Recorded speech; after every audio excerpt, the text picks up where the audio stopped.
الحمدللہ رب العالمین والصلاة والسلام علی سید الانبیاء والمرسلین اما بعد فاعوذ باللہ من الشیطان الرجیم بسم اللہ الرحمن الرحیم الصلاة والسلام علیکہ یا رسول اللہ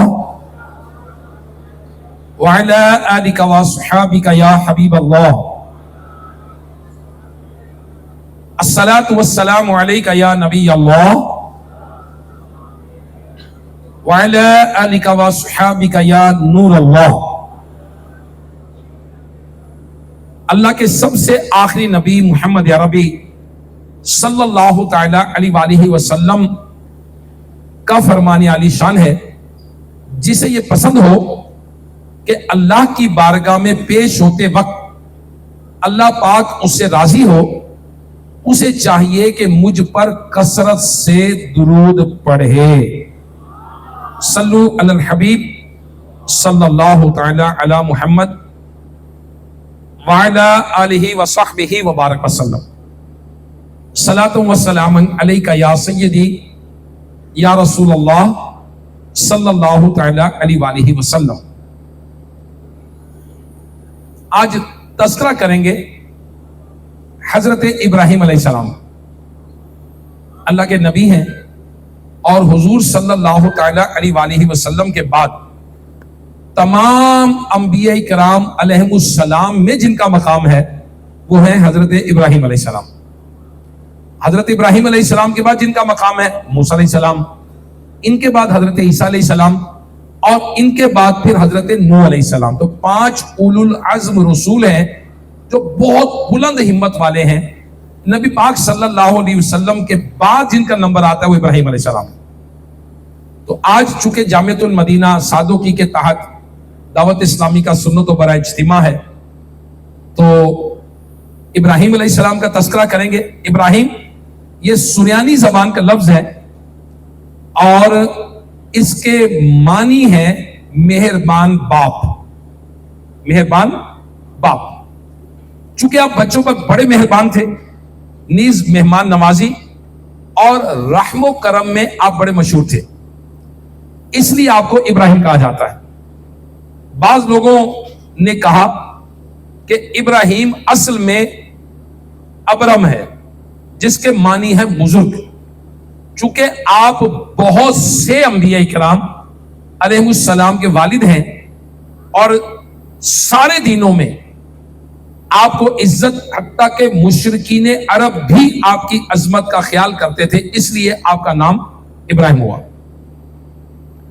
اور آپ کی کنیت جو ہے وہ ابو دیفان یعنی مہمان نواز، کیونکہ آپ کا گھر جو تھا وہ سڑک کے کنارے تھا، جو بھی وہاں سے گزرتا آپ اس کی مہمان نوازی کیا کرتے، راستے سے گزرنے والے کی۔ اللہ اکبر۔ اور اللہ پاک نے جو آپ کو شان عطا فرمائی مہمان نوازی، آپ مہمان کے بغیر کھانا نہیں کھاتے تھے، مہمان کی تلاش میں 2 میل یعنی بہت دور دور چلے جاتے تھے، مہمان تلاش کر کے لا کے کھانا کھاتے تھے ساتھ، اتنے مہمان نواز تھے ابراہیم علیہ السلام۔ اور آپ کی ولادت جو ہے یہ سوس کے مقام پر ہوئی، اور پھر آپ وہاں سے آپ کے والد گرامی بابل نمرود کے ملک میں آپ کو لے آئے۔ اللہ پاک نے آپ کو حکمت اور دانائی سے نوازا۔ آپ نے، اللہ پاک نے زمین و آسمان کی تمام اشیاء کا آپ کو مشاہدہ کروایا۔ اللہ پاک نے قرآن مجید فرقان حمید میں پارہ 7 سورہ انعام کی آیت نمبر 75 میں ارشاد فرمایا، اور اسی طرح ہم ابراہیم کو دکھاتے ہیں ساری بادشاہی آسمانوں اور زمین کی، اور اس لیے کہ عین الیقین والوں میں سے ہو جائے۔ اب اللہ پاک کے آخری نبی محمد عربی صلی اللہ تعالی علیہ وسلم کے بعد حضرت ابراہیم علیہ السلام سب سے افضل ہیں، اور حضرت ابراہیم علیہ السلام کے بعد جتنے بھی نبی آئے وہ سب کے سب آپ کی اولاد سے آئے، اسی لیے آپ کو ابو الانبیاء بھی کہا جاتا ہے، نبیوں کا باپ۔ اور حضور صلی اللہ تعالی علیہ وآلہ وسلم اللہ اکبر سے جو پہلے دین ہے، ابراہیم علیہ السلام سے لے کر حضور علیہ السلام تک، ہر آسمانی دین میں آپ ہی کی پیروی اور اطاعت ہے۔ ہر دین والے آپ کی تعظیم کرتے ہیں، آپ ہی کی یاد میں قربانی کی جاتی ہے، آپ ہی کی یاد میں حج کے اراکین ہے، اور آپ ہی کعبے کی تعمیر کرنے والے ہیں۔ جس مقام پر کھڑے ہو کر، جس پتھر پر کھڑے ہو کر آپ نے کعبۃ اللہ کی تعمیر کی، اسی پتھر کو قرار دیا گیا کہ اپنی نماز کی جگہ بناؤ، مصلی بناؤ۔ مسلمانوں کے فوت ہو جانے والے بچے، جو مسلمانوں کے فوت ہو جاتے بچے، ان کی آپ اور آپ کی بیوی صاحبہ حضرت سارہ رضی اللہ تعالی عنہ عالم برزخ میں پرورش کرتے ہیں، حضرت ابراہیم علیہ السلام اور آپ کی زوجہ۔ اور قیامت کے دن سب سے پہلے آپ ہی کو عمدہ لباس عطا ہوگا، اور اس کے فوراً بعد حضور علیہ السلام کو عطا ہوگا۔ اللہ اکبر۔ حضرت ابراہیم علیہ السلام ہمارے پیارے آقا صلی اللہ تعالی علیہ وآلہ وسلم کے بعد تمام نبیوں میں سب سے افضل ہے، اللہ کی تمام مخلوقات میں سب سے افضل ہے۔ اللہ پاک نے بڑا بلند رتبہ عطا فرمایا۔ اب اللہ پاک جن لوگوں کو مرتبہ عطا فرماتا ہے، رتبہ عطا فرماتا ہے، ان کو پھر آزمائش میں بھی مبتلا فرماتا ہے۔ یہ نفوس قدسیہ جو ہیں، یہ حضرات جو ہیں، یہ حرف شکایت زبان پر نہیں لاتے، بلکہ خندہ پیشانی کے ساتھ ان مصیبتوں کو، ان تکلیفوں کو، ان مصائب کو، ان آلام کو برداشت کرتے ہیں۔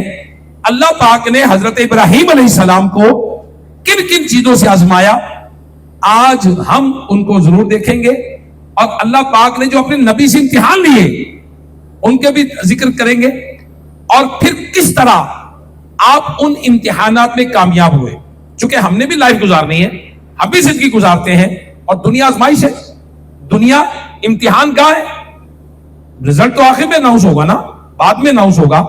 تو دنیا آزمائش کی جگہ ہے، دنیا امتحان گاہ ہے، یعنی جو سمجھیے کہ ایگزامینیشن ہال کے اندر موجود ہے اس دنیا کے اندر، جس کا کچھ ہی دیر کے بعد ہم تو کہیں گے، کوئی کہے گا جی 50 سال بعد، کوئی کہے گا 100 سال بعد قیامت آئے گی، 500 سال بعد قیامت آئے گی، مگر جو بندہ فوت ہو گیا اس کا تو سسٹم ختم ہو گیا نا یہاں سے۔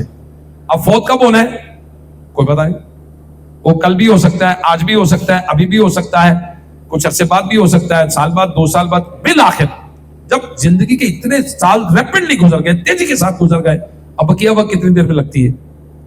تو جو زندگی کا بہترین پیریڈ تھا گزار چکے ہیں۔ سب سے بہترین پیریڈ کون سا ہوتا ہے؟ بچپن، کوئی مسئلہ نہیں، کوئی غم بھی نہیں، کوئی ٹینشن ہی کوئی نہیں، اور عام طور پر بیماریاں بھی کم ہوتی ہیں، جوانی میں کم ہوتی ہے، گزار چکے۔ اب تو بقیہ تو جو وقت ہے وہ تو آزمائشوں والا ہے، کیونکہ انسان جو بڑی عمر میں جاتا ہے اس کی ٹینشنیں بڑھتی ہیں، پھر اس کا جسم کا ساتھ نہیں ہوتا، اس کی میموری وہ نہیں رہتی، اس کے جسم میں طاقت وہ نہیں ہوتی، اس کے الفاظ میں وہ طاقت نہیں ہوتی، اس کے جسم کی خوبصورتی وہ نہیں رہتی، اس کی جوانی نہیں ہوتی۔ اب اس کے یار دوست آہستہ آہستہ آہستہ آہستہ کم ہو جاتے ہیں، اور آفٹر ریٹائرمنٹ بہت ہی کم ہو جاتے ہیں، اور پھر تو شاید قریب کے لوگ بھی پوچھنا چھوڑ دیتے ہیں۔ تو یہ آزمائشوں کی جگہ ہے۔ آئیے، اللہ پاک نے اپنے نبی حضرت ابراہیم علیہ السلام کو کیسے کیسے آزمایا، اور آئیے کس طرح سے وہ کامیاب ہوئے۔ جب آپ نے اعلان نبوت فرمایا تو سب سے پہلے اپنے اہل و عیال سے، اپنے چچا سے آغاز فرمایا، اور اسے شرک سے باز رہنے اور اللہ پاک کو ہی معبود حقیقی ماننے کی دعوت دی۔ اس کا نتیجہ یہ نکلا کہ آپ کا چچا آپ کی بات ماننے کے بجائے آپ کا دشمن ہوگا۔ کیوں؟ آپ نے کیا کہا؟ اللہ کی طرف آ جاؤ۔ آپ نے بھلے کی بات کی، آپ نے یہی کہا نا بتوں کی پوجا چھوڑ دو۔ آپ نے کیا کہا؟ آپ نے یہی کہا کہ اللہ ایک ہے، اس کی عبادت کرو، اس کی اطاعت کرو۔ اور ابراہیم علیہ السلام کا، اللہ کے سارے نبیوں کا پیغام کیا تھا؟ یہی تھا نا کہ اللہ کی طرف آ جاؤ۔ آپ کا سگا چچا آپ کا دشمن ہو گیا۔ اور قرآن مجید فرقان حمید میں اس کو بیان کیا گیا پارہ 16 سورہ مریم کی آیت نمبر 42 اور 43 میں. اللہ پاک نے قرآن میں ارشاد فرمایا جب اپنے باپ سے بولا میرے باپ کیوں ایسے کو پوچھتا ہے جو نہ سنے نہ دیکھے اور نہ کچھ تیرے کام آئے. اے میرے باپ بے شک میرے پاس وہ علم آیا جو تجھے نہ آیا تو تو میرے پیچھے چلا آ میں تجھے سیدھی راہ دکھاؤں گا. اس آیت مبارکہ میں ابراہیم علیہ السلام کے چچا کو باپ سے تعبیر کیا گیا. مفتی سید محمد نعیم الدین مراد آبادی رحمت اللہ علیہ فرماتے ہیں قاموس میں ہے کہ آزر حضرت ابراہیم علیہ السلام کے چچا کا نام ہے. اور امام جلال الدین سیوطی شافعی رحمت اللہ تعالی علیہ نے بھی ایسے لکھا ہے چچا کو باپ کہنا تمام ممالک میں معمول ہے. تایا ابو، تایا کو بھی ابو ہی کہتے ہیں ہم، تایا ابو، دادا ابو. تو اسی طرح چچا کو بھی لوگ باہر کے ملکوں میں، عرب ملکوں میں باپ ہی سے تعبیر کرتے ہیں. چنانچہ قرآن کریم میں آیا بولے ہم پوجیں گے اسے جو خدا ہے آپ کا اور آپ کے والدوں ابراہیم اور اسماعیل اور اسحاق کا ایک خدا. اس میں حضرت اسماعیل علیہ السلام کو یعقوب کے آباؤ میں ذکر کیا گیا ہے حالانکہ باوجود کہ آپ ان کے چچا ہیں. الغرض آپ علیہ السلام نے اپنے چچا کو ہر طرح سے سمجھایا کہ وہ اپنے آباؤ اجداد کی باتوں کو بت پرستی کو چھوڑنے پر راضی نہ ہوا. انتہائی سخت لہجے میں بولا جسے قرآن نے بیان کیا کہ بولا کیا تو میرے خداؤں سے منہ پھیرتا ہے؟ اے ابراہیم بے شک اگر تو باز نہ آیا تو میں تجھے پتھراؤ کراؤں گا اور تجھ سے دور دراز تک بے علاقہ ہو جا. حضرت ابراہیم علیہ السلام نے جب چچا کی بات نہیں مانی، نیکی کی دعوت نہیں چھوڑی، برائی سے منع کرنا نہیں چھوڑا، تو آپ کا چچا دشمن ہو گیا. اب آپ نے نیکی کی دعوت دی، اللہ کی طرف بلایا، قوم کو نیکی کی دعوت دی، قوم نے ماننے سے انکار کیا اور اسی طرح برائی کرنے لگے جو ابراہیم علیہ السلام منع کرتے تھے. تو ان کے بارے میں ابراہیم علیہ السلام کے بارے میں قوم نے کیا کہا؟ قرآن کہتا ہے بولے ان کو قتل کر دو یا جلا دو. جو نیکی کی دعوت دے، برائی سے منع کرے، قرآن کہہ رہا ہے کہ لوگ اس کے دشمن ہو جاتے ہیں، لوگ اس کے دشمن ہو جاتے ہیں. اور کیا کہا قوم والوں نے؟ اسے قتل کر دو یا اسے جلا دو.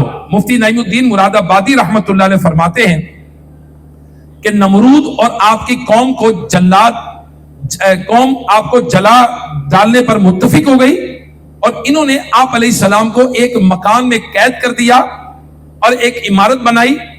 1 مہینے تک کوشش کر کے لکڑیاں جمع کی، ایک بہت بڑی آگ جلائی جس آگ کے اوپر سے اگر پرندہ بھی گزر جاتا وہ جل کر راکھ ہو جاتا. اتنی بڑی آگ جلائی اور ایک منجنیق جو پتھر پھینکنے کی مشین تھی اس کو تیار کیا اور آپ کو باندھ کر آپ کے آگ میں ڈال دیں. آپ کو باندھا گیا رسیوں سے اور منجنیق پتھر والی مشین میں رکھ کر آپ کو آگ میں ڈالا گیا. اب جب آپ کو آگ میں ڈالا جا رہا تھا حضرت جبریل امین علیہ السلام حاضر ہوئے اور عرض کیا حضور مجھ سے کوئی کام. حضرت جبریل امین علیہ السلام کا پتا تھا نا ابراہیم علیہ السلام کو کون آئی ہے.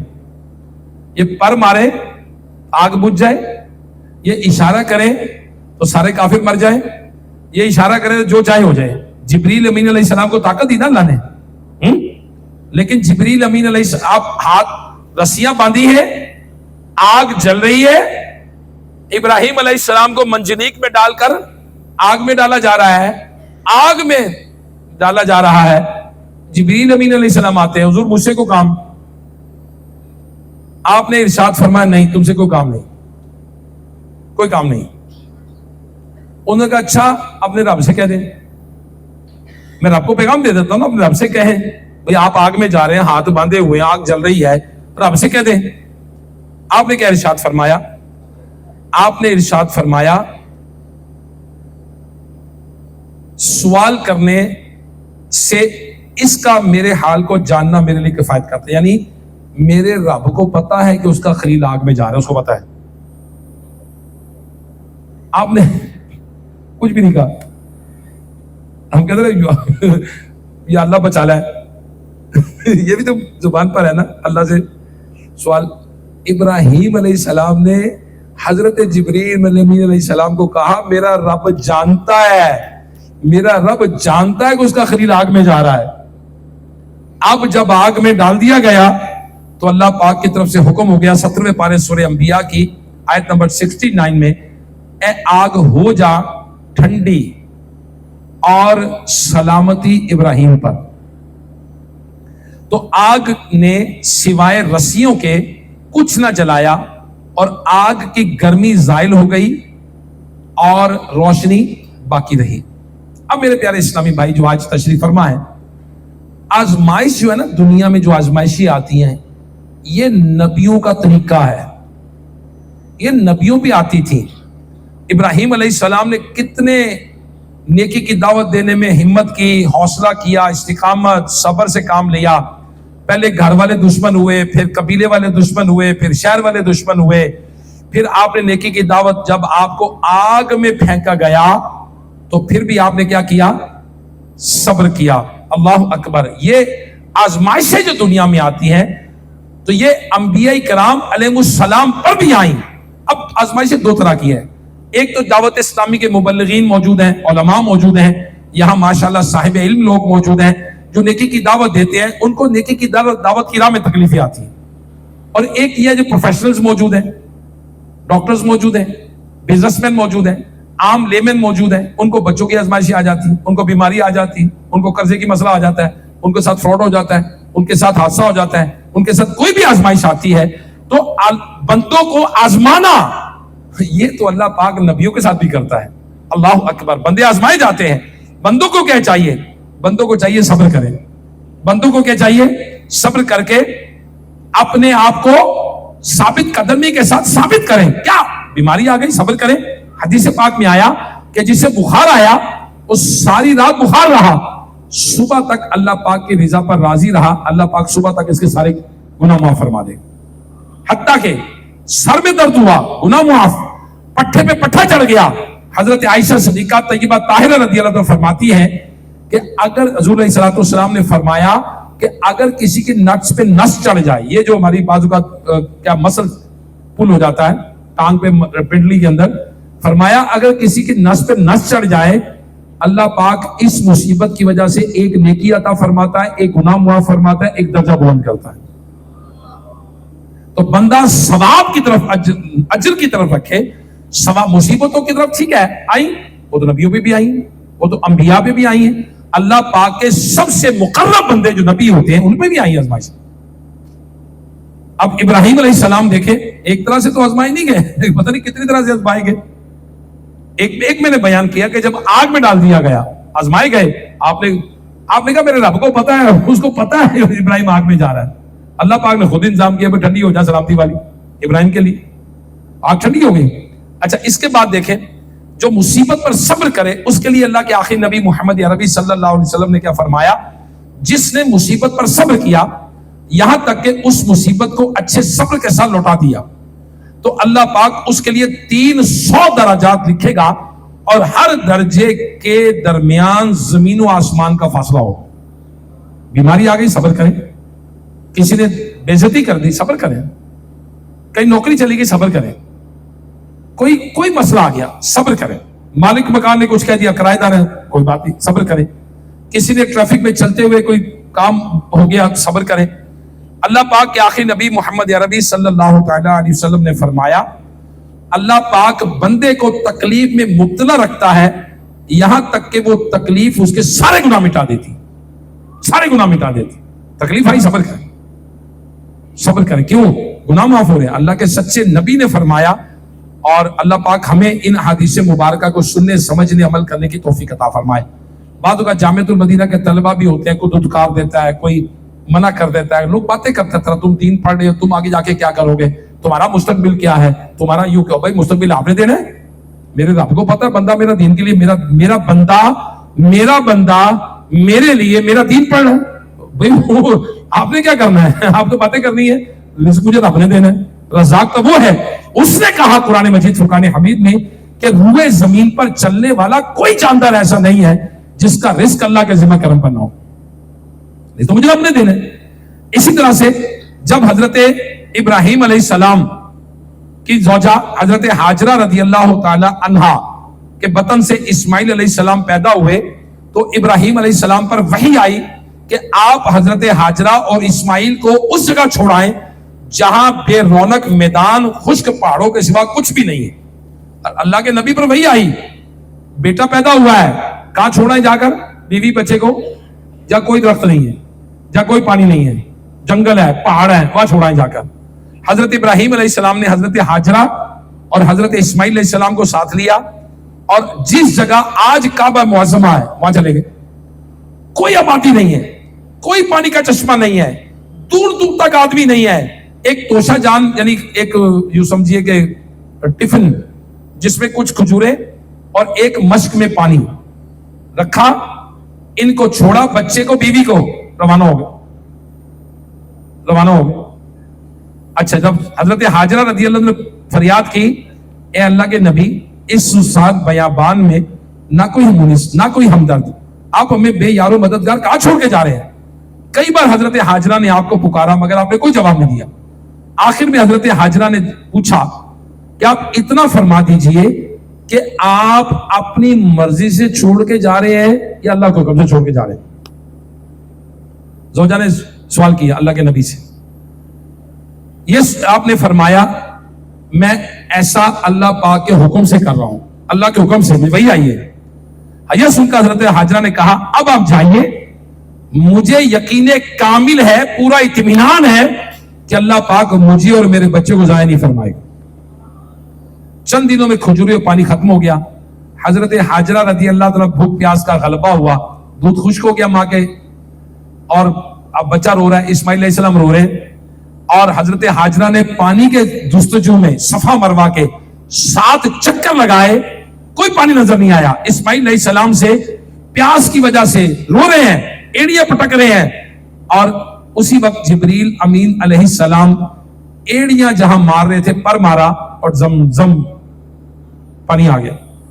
ایک روایت کے مطابق آپ کی ایڑیوں سے جاری ہوا، دوسرا کیا تھا کہ دوسری روایت کیا ہے، حضرت جبریل علیہ السلام نے وہاں پر مارا جہاں آپ کی ایڑیاں لگ رہی تھی۔ اللہ اکبر۔ آپ نے دیکھا پانی، تو عبرانی زبان میں کہتے ہیں زم زم، ٹھہر ٹھہر۔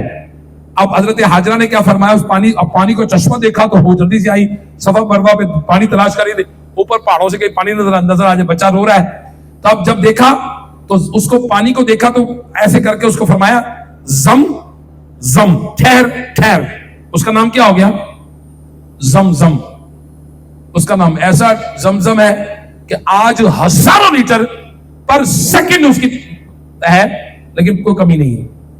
مکے میں پانی ہے ہی نہیں، بات ٹینکروں سے آتا پینے کا پانی، لیکن زمزم دیکھیں ختم ہی نہیں ہو رہا۔ وہ کب سے ہے؟ ابراہیم علیہ السلام کے دور سے، اس وقت اسماعیل علیہ السلام کے دور سے، اور آج تک جاری و ساری ہے۔ اچھا، اس کی زمزم کی کوالٹی کیا ہے؟ روحانی طور پہ تو یہ ہمارے پاس جو اسپرچولی وہ تو اس کو دیکھنا بھی عبادت ہے، زمزم کو دیکھنا بھی عبادت ہے، چونکہ عبادت ہے، دیکھ کر دعا مانگے قبول ہوگی۔ زمزم پیتے وقت جو دعا مانگے قبول ہوگی، زمزم شریف متبرک ہے۔ اور دوسرا، زمزم کی جو کوالٹی ہے وہ یہ ہے کہ اس میں پانی بھی تھا اور دودھ بھی ہے۔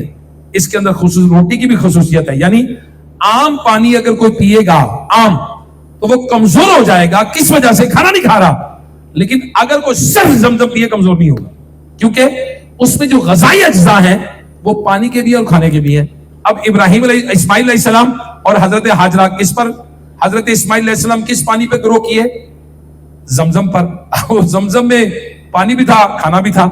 اللہ اکبر۔ اب آپ رہنے لگے اور وہیں پر آپ بڑے ہوئے اور وہیں پہ پھر آپ کی شادی ہوئی۔ اب جو کچھ ہے، مکہ آباد ہوا، حج کا اعلان ہوا، کعبے کی تعمیر ہوئی اسماعیل علیہ السلام کے ساتھ، لیکن وجہ کیا بنی؟ ابراہیم علیہ السلام کو اللہ کا حکم تھا کہ بیوی بچے کو چھوڑ کر آ جائے۔ آپ نے اطاعت کی، آزمائے گئے، جی آزمائے گئے۔ جب مزید ابراہیم علیہ السلام اسماعیل علیہ السلام بڑے ہوئے، پھر خواب میں دیکھا کہ بچے کو ذبح کر رہے۔ اب نبی کا خواب جو ہے وہ مبنی بر وحی ہوتا ہے، میں اور آپ دیکھیں تو نہیں ہے، یہ کرنا نہیں کچھ بھی، لیکن نبی کا خواب وہی ہوتا ہے، جو نبی خواب دیکھے وہ کرنا ہوتا ہے، رب کا حکم ہوتا ہے ان کو، وہ جو خواب آیا وہ کرنا ہے، وہ سچا ہے جو فرمایا۔ اور ہمارے بھی خواب نبوت کا 46واں حصہ ہے، اس کی تعبیریں ہوتی ہیں، اس کی وجوہات ہوتی ہیں، اس کا پورا علم ہے، تعبیر الرؤیا پورا علم ہے خوابوں کا۔ بہرحال حضور علیہ الصلوۃ والسلام جب فجر کی نماز ادا فرما لیتے تو فجر کی نماز ادا کرنے کے بعد منہ اپنا پیچھے کرتے اور آپ فرماتے کہ تم بتاؤ، صحابہ سے فرماتے بتاؤ تم نے آج رات کیا دیکھا۔ پھر صحابہ اپنے خواب بیان کرتے، حضور علیہ الصلوۃ والسلام اس کی تعبیر بیان فرماتے۔ یوسف علیہ السلام کے پاس بھی تعبیر کا علم تھا، ماشاءاللہ اللہ پاک نے ان کو بھی عطا فرمایا۔ سارے نبی عالم ہوتے ہیں اور اپنی قوم میں سب سے بڑے عالم ہوتے ہیں، سب سے بڑے عالم ہوتا ہے، ان کا علم کے برابر کوئی بھی نہیں ہو سکتا، جو نبی کا علم ہوتا ہے سب سے زیادہ ہوتا ہے۔ اور سبحان اللہ، اب حضرت ابراہیم علیہ السلام ایک کوالٹی جو تھی یہ تھے راضی برضا، میرا رب راضی تو میں بھی راضی، جو رب نے آزمائش دی اوکے لبیک۔ اور آج ہمارے پاس کوئی آزمائش آئے، قرضہ آ جائے، رونے شروع، اولاد نہیں ہو رہی رونے شروع۔ اب کئی بار ایسا ہوتا ہے میں نے کئی بار آتے ہیں جی اولاد نہیں ہو رہی، اولاد نہیں ہو رہی، میں کہا بیوی ہے، کہتا جی ہے، میں کہا یار اللہ پاک نے نعمت دی ہے، پہلے اس کا شکر تو ادا کرو، اس کا شکر تو ادا کرو۔ معذرت کے ساتھ اللہ نے بیوی نعمت دی ہے، اللہ نے بیوی نعمت دی، اس نے اس نعمت کو پتہ نہیں اپنے لیے عذاب بنا لینا، اس کو ٹیکے لگوا، اس کے ٹیسٹ کرا، اس کو تانے دے، وہ زندگی جیلن اپنی زندگی جہنم بنا لے گا۔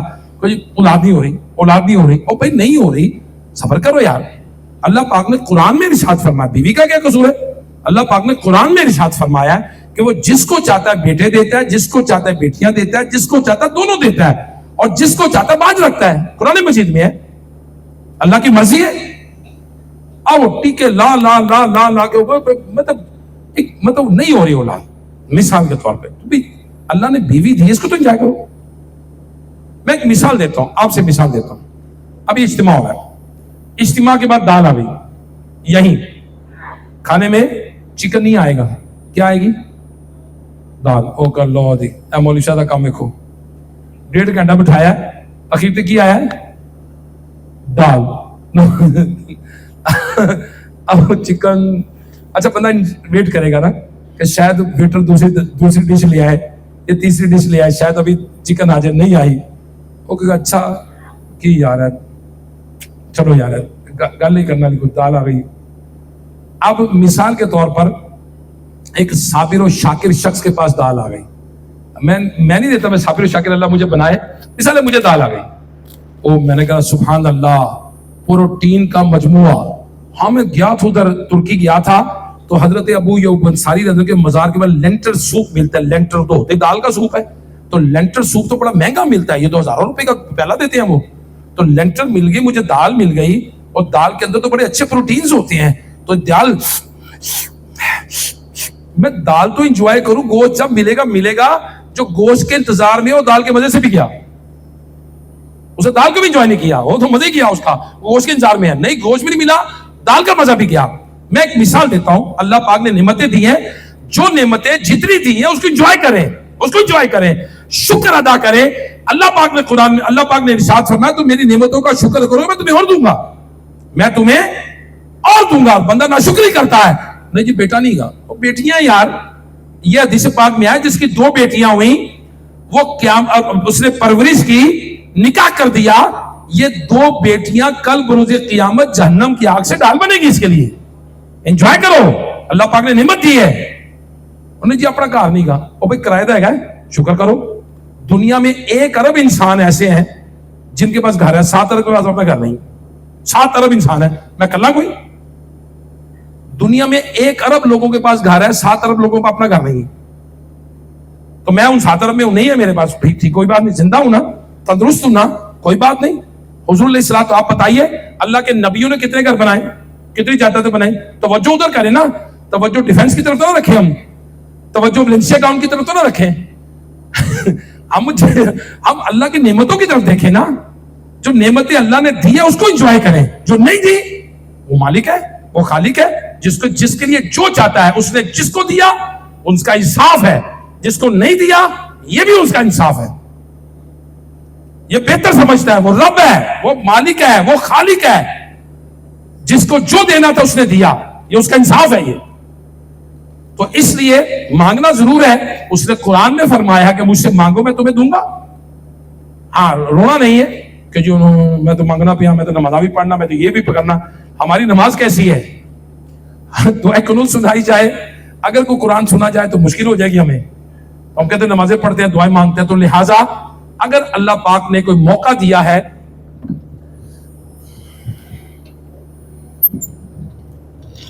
اگر اللہ پاک نے ہمیں کوئی نعمت دی ہے تو اس نعمت کا شکر ادا کریں اور اللہ پاک کی بارگاہ میں اس کا شکر کر کے نعمتوں کو بڑھائیں.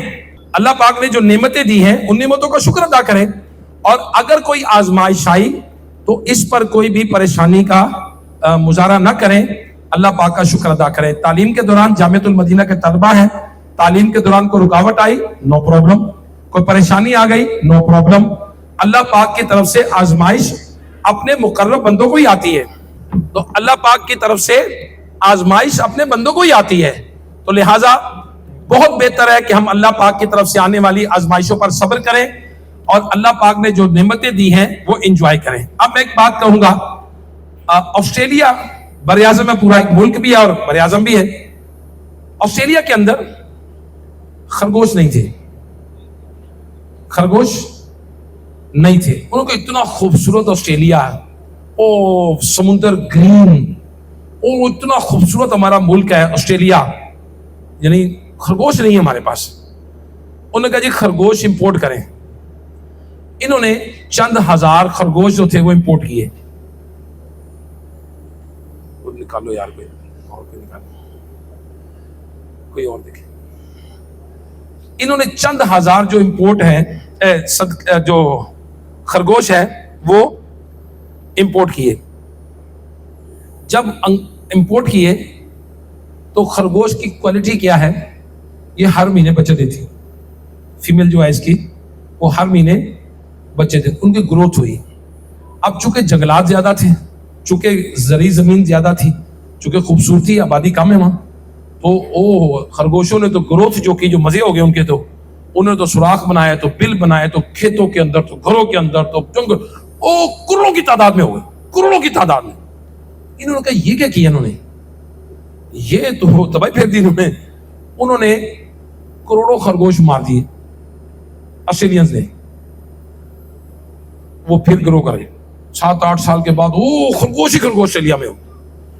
پھر انہوں نے ایک وائرس چھوڑا، وائرس 90% خرگوش مر گئے، پھر گرو کر گئے. اب ان کی جان پہ بنی ہوئی ہے، اگر وہ صبر کر لیتے، رب نے نہیں دیتے تو آج مصیبت میں نہ پڑتے. جی بھائی اللہ نے مچھلیاں دی، تمہیں گرین پانی دیا، سب کچھ، خرگوش نہیں، صبر کریں. اسی طرح ہم یہ نعمتوں پہ غور کریں کہ اللہ پاک نے، اگر میرے پاس کوئی ایسی چیز نہیں ہے تو صبر کریں. اللہ پاک بے شک وہ انصاف کرنے والا ہے. اس نے دیا، یہ بھی اس کا انصاف ہے. کسی کو نہیں دیا، یہ بھی اس کا انصاف ہے. تو لہٰذا انبیاء کرام علیہ السلام پر آزمائشیں آئی ہیں، حضرت ابراہیم علیہ السلام پہ آزمائشیں آئی ہیں، حضور علیہ السلام پہ آزمائشیں آئی ہیں. ہمیں اپنے آپ کو تیار رکھنا چاہیے. میری جو عاشقان رسول آج آئے ہیں، بالخصوص دعوت اسلامی جو ہے یہ کردار سازی کرتی. آج بھی جو گفتگو یہ کیا ہے، کردار سازی. آپ کے یافر بھائی آپ نے تو مصیبتوں پہ صبر کرنے، مصیبتوں پہ صبر کر کے نہیں بتایا. میں نے لوگوں کو ذہنی ٹینشن سے بچایا ہے، ڈپریشن سے بچایا ہے، اینزائٹی سے بچایا ہے، سٹریس سے بچایا ہے، خودکشی سے دور لے کر آیا ہوں، گھر سے لڑائیوں سے بچایا ہے، طلاقوں سے بچایا ہے. آپ بتائیے کیا یہ میرا ٹاپک جو ہے ریلیونٹ نہیں ہے؟ آج یہ ہاتھ کھڑا کریں. وہ کتنے لوگ ایسے ہیں جن کو ٹائم پہ نیند نہیں آتی، جن کو سونے میں مسئلہ ہے؟ کتنے لوگ ایسے ہیں معاشرے میں، میں نے ہاتھ کھڑے کروائے معاشرے میں کہ جی کتنے لوگ ایسے ہیں جن کو سونے کے لیے کوشش کرنی پڑتی ہے. ہر اجتماع میں more than 50% لوگ ہوتے ہیں جن کو نیند پراپرلی نہیں آ رہی، نیند لیٹ آتی ہے. اور اس وقت کسی میڈیکل سٹور، کسی فارماسیوٹیکل کمپنی میں جائیں اور ان سے پوچھیں کہ سب سے زیادہ بکنے والی میڈیسن کون سی ہے، وہ آپ کو بتائیں گے سکون کی. سکون کی شارٹ سکون کی دوائی شارٹ. میں فارماسیوٹیکل کے کسی بندے کے گھر میں گیا, وہ مجھے کہہ رہے تھے یافور بھائی جب امپورٹ آتی ہے نا, اس کا بیچ آتا ہے تو وہ آتے ساتھ ہی ختم ہو جاتا ہے, اس کے لوگ انتظار کر رہے ہوتے ہیں, جو سکون کی دوائی ہے. اب بتائیے جو دعوت اسلامی نے آج ٹاپک ہم نے اجتماع میں لیا وہ کیا تھا؟ سکون ہی تو ہے کہ اللہ نے نعمتیں دی ہیں, شکر ادا کریں, جو دیا اس کو انجوائے کریں, اور جو نہیں ہے وہ رب دے گا کب؟ جب ہم شکر ادا کریں گے اللہ کی نعمتوں کا شکر. یہ کیا ہے؟ اسے کہتے ہیں کریکٹر بلڈنگ. کیا کہیں گے؟ کردار سازی. اسے کیا کہیں گے؟ بندے کا نالج انہینسمنٹ تو ہے لیکن پلس کریکٹر بلڈنگ کہیں گے. کردار کے اندر بے صبری نہیں ہونی چاہیے, کردار کے اندر صبر ہونا, مصیبتوں پر صبر کرنا, جو چیزیں نہیں ہیں ان پر صبر کرنا, یہ بندے کے کردار میں ہونا چاہیے. اور دعوت اسلامی مولانا محمد الیاس قادری صاحب, اگر آپ پوچھیں دعوت اسلامی کیا کرتی ہے تو میں کہوں گا کہ دعوت اسلامی معاشرے میں کریکٹر بلڈنگ کرتی ہے. دعوت اسلامی کوالٹی آف لائف کو امپروو کر رہی ہے معاشرے کے اندر. تو آپ اگر ہم سارے سمجھ جائیں گے, آج جو دعوت اسلامی کا جامعۃ المدینہ ہے, علماء تیار ہو رہے ہیں, یہ کل کو کیا کریں گے؟ علم دین پڑھیں گے, یہ جمعے کے سپیکرز بنیں گے, یہ مدنی چینل کے سپیکرز بنیں گے, یہ سوشل میڈیا پہ سپیکرز بنیں گے, یہ کتابیں لکھیں گے, یہ سپیچز کریں گے, یہ جائیں گے, یہ کریکٹر بلڈر بنیں گے, یہ لوگوں میں جا کر پینیٹریٹ کریں گے. اور نبی پاک قرآن نے فرمایا کہ تم میں سے گروہ ایسا ہونا چاہیے جو بھلائی کا حکم دے, برائی سے منع کرے, بے شک یہی لوگ مراد کو پہنچے. These are the successful peoples. یہ نہیں کہ سارے لوگ آ جائیں, نہیں. اب سارے ڈاکٹر بن جائے تو کیسے کام چلے گا, سارے انجینئر بن جائے تو کیسے کام چلے گا, اور سارے ادھر آ جائیں گے تو نہیں, کچھ لوگ ادھر ہوں گے. تو فرمایا گروہ ایسا ہونا چاہیے. اور آج دعوت اسلامی وہ گروہ ہے جسے قرآن کہہ رہا ہے کہ تم میں سے گروہ ایسا ہونا چاہیے جو بھلائی کو حکم دے, نیکی کی دعوت دے, برائی سے منع کرے. And these are the successful people. میرے آقا صلی اللہ تعالی علیہ وسلم نے فرمایا بلغوا عنی ولو آیا, پہنچا دو میری طرف سے گرچہ کہ ایک ہی آیت ہو. اب یہ انداز جو دعوت اسلامی کا ہے, یہ اصحاب صفا کا طریقہ. حضور علیہ الصلوۃ والسلام کی بارگاہ میں صحابہ حاضر ہوتے اور سرکار کی بارگاہ میں رہتے. وہ صحابہ جو روک دیے گئے, کس سے؟ معاش سے, کام کاج سے, نوکری سے, کاروبار سے, وہ نہیں کرتے تھے. فاروق اعظم یہ جانوروں کی کھالوں کا کام کرتے تھے. صدیق اکبر رضی اللہ تعالیٰ عنہ یہ کپڑے کے تاجر تھے. حضرت عثمان غنی رضی اللہ تعالیٰ یہ غلہ منگواتے تھے, کپڑا بہت ساری چیزیں بزنس کرتے تھے. لیکن سبحان اللہ بہت سے صحابہ ایسے تھے جو کوئی معاش نہیں تھا. کون تھا ان میں؟ حضرت بلال حبشی رضی اللہ تعالیٰ. کون تھا ان میں؟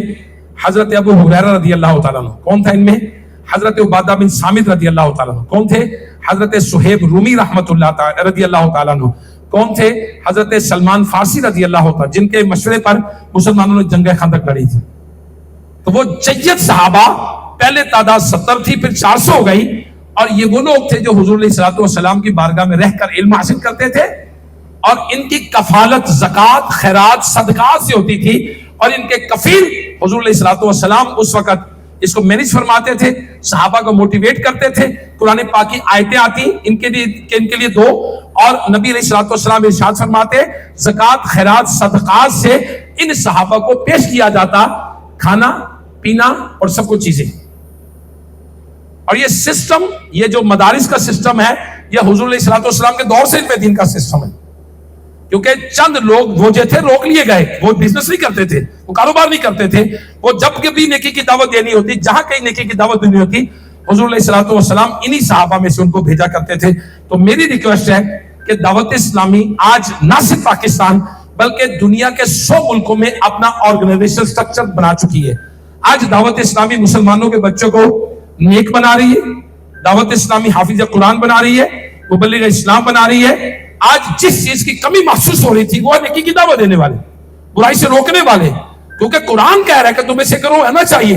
اب سارے کے سارے تو انجینئر نہیں بنیں گے, سارے کے سارے تو ڈاکٹر نہیں بنیں گے. ہوا ہمارے معاشرے میں ہوا یہ, سارے ڈاکٹر جاب نہیں مل رہی, سارے انجینئر جاب نہیں مل رہی, کہاں چلو جی باہر چلو. سارے وکیل اتنے ہو گئے کہ وہ کہتے ہیں میرے کو لاؤ میرے کو لاؤ میرے کو لاؤ, میرے پاس آ جائے, میں طلاق کرانی میں کرا دینا, ہاں جی کی کرنا تو یہ میں کرا دینا. اور ایکسٹرا ہو گئے نا بھائی, ہمیں جتنے چاہیے اتنے نہیں ہیں, اس سے زیادہ ہی ہیں. تو پلاننگ ہے. تو لہٰذا میری یہ ریکویسٹ ہے کہ آج الحمدللہ دعوت اسلامی کے ساتھ ماشاءاللہ امام بن رہے ہیں, عالم بن رہے ہیں, حافظ. ایک ریلیجیس فیلڈ ہے جس کو قرآن و حدیث میں پرومیننٹ کیا گیا ہے.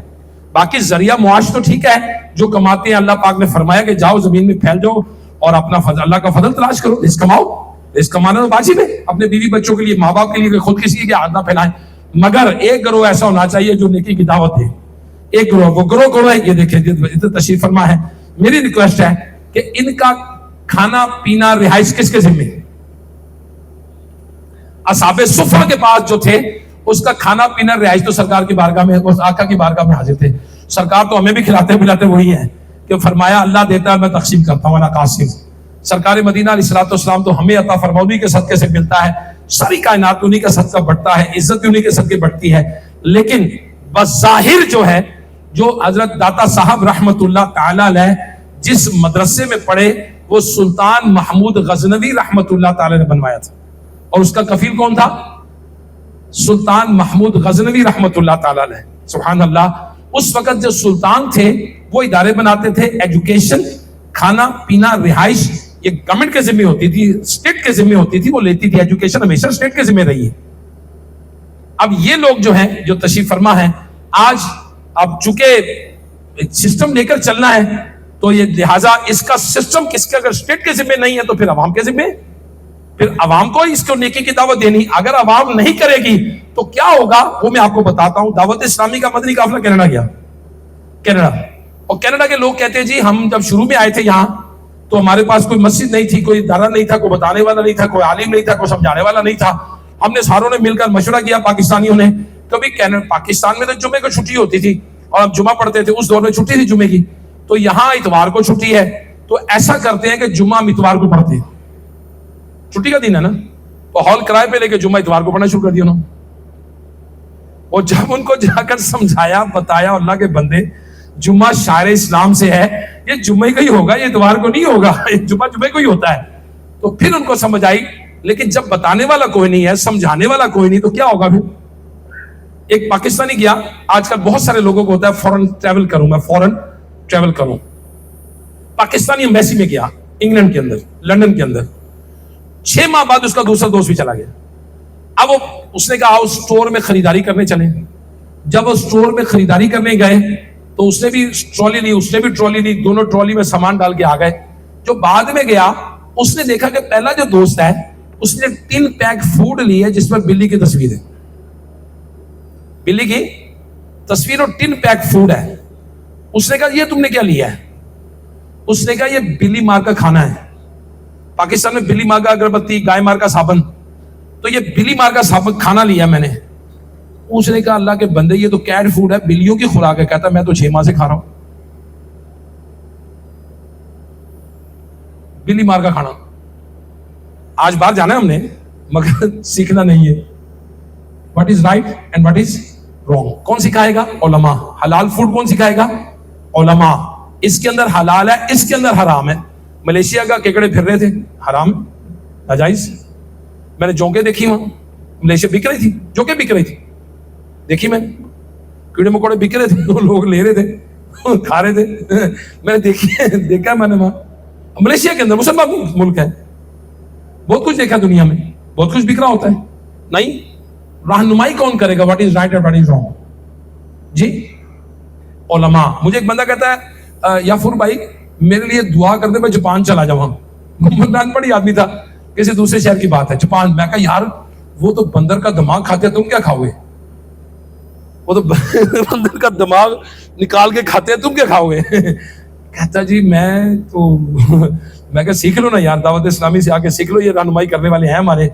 کہتا جی میں اتنے جا کے سکھلاؤں گا, اتنے جا کے سکھلاؤں گا. وہ سیکھنے کے لیے بھی تیار نہیں ہے. What is right and what is wrong, کیا صحیح ہے, کیا جائز ہے, کیا ناجائز ہے, کیا حلال ہے, کیا حرام ہے. میری نماز درست ہے نہیں درست, اوراد کیا ہے, اور بچے کیا, بچیاں کیا ہے. آج بھی کسی جگہ بھی میں فاتح خانی کے لیے گیا تھا, ہمارے ایک دوست ہیں, ان کے والد کا انتقال ہو گیا, تو ان کے بھائی ایک انگلینڈ میں ہوتے ہیں, ڈاکٹر ہیں, وہ دوسرے بھائی بھی اکٹھے 4 بھائی تھے. میں نے کہا یار جب والد کا انتقال ہو گیا, والدہ کا انتقال ہو گیا, تو آپ نے وراثت کا کچھ کیا ہے یا جو کلوں کا ختم کیا ہے کس پیسے سے کیا ہے؟ اگر تو ابا کے پیسے سے کیا تو سارے وراثت والے سارے راضی ہونے چاہیے, ورنہ ابے کے پیسے, ابا جی کے پیسے تو وراثت پہ چلے گئے, اب تو سارے ثواب بھی نہیں ہو سکتا اس کا. خرچہ نہیں کر سکتے آپ، سارے پارٹنر، سارے جو وراثت والے ہیں حصہ دار ان کے مرضی کے بغیر. تو میری یہ ریکویسٹ ہے کہ یہ رہنمائی ہے، دینی رہنمائی ہے، شرعی رہنمائی ہے، جو معاشرے میں ایک حصہ ہے. آج اے آئی کے ذریعے سے چلان ہو رہے ہیں، آرٹیفیشل انٹیلیجنس کے ذریعے چلان گھر میں آ رہے ہیں. جی ہیلمٹ نہیں پہنا ہوا، آپ لائن سے آگے تھے، آپ نے رانگ کراس کیا، آپ نے یہ کیا، وہ کیا، یہ کیا، آرٹیفیشل انٹیلیجنس کے ذریعے. تو آپ مجھے بتائیے کیا دنیا ٹیکنالوجی ساری دنیا کے لیے استعمال کریں گے، کیا دین کے لیے نہیں کریں گے؟ Islam is a complete code of life. Islam مکمل ضابطہ حیات ہے جو ہماری تربیت کر رہا ہے.